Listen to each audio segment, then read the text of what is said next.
for an amazing price of only $1. Then everything that was a swamp became this industrial site. At this distillery, we produce 85% of the Bacardi rum sold worldwide.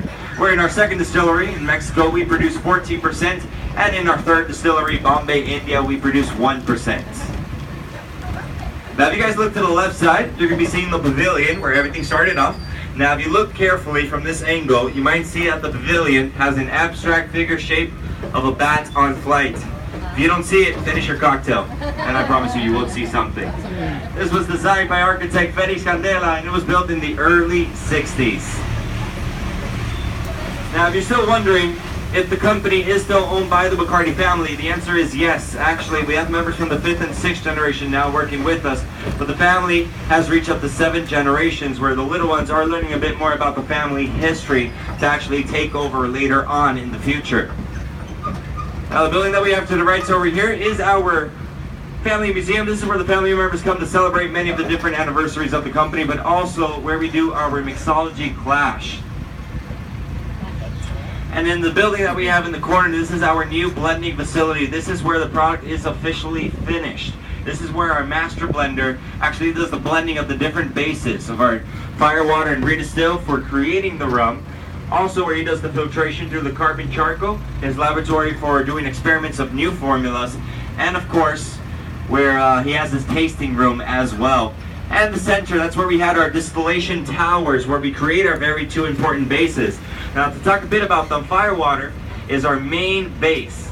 Firewater contains 85% of alcohol, all the notes of our secret strain of yeast. Redistill would be our second base, which is 95% of alcohol. Now it's having no aroma, no flavor.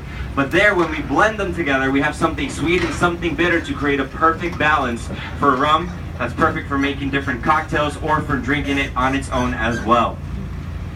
And the building that we have to right over here is a really important building, because this is where we actually store our secret strain of yeast, getting it ready for fermentation, and most importantly also where we do our fermentation process.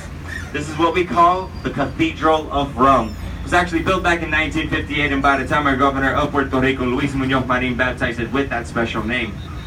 Those light blue tanks that are right side are the fermentation tanks. Now, we have 20 of them, and each of them holds up to 55,000 gallons of molasses. Now, with fermentation, we only need to use 2 tanks at a time. So with 2 tanks in 24 hours, we officially have 100,000 gallons of alcohol. And right over here, my friends, we are arriving to the visitor center. Now, here we are going to be learning a lot more about the past and present of the company, the trademark, and of course, the Bacardi family.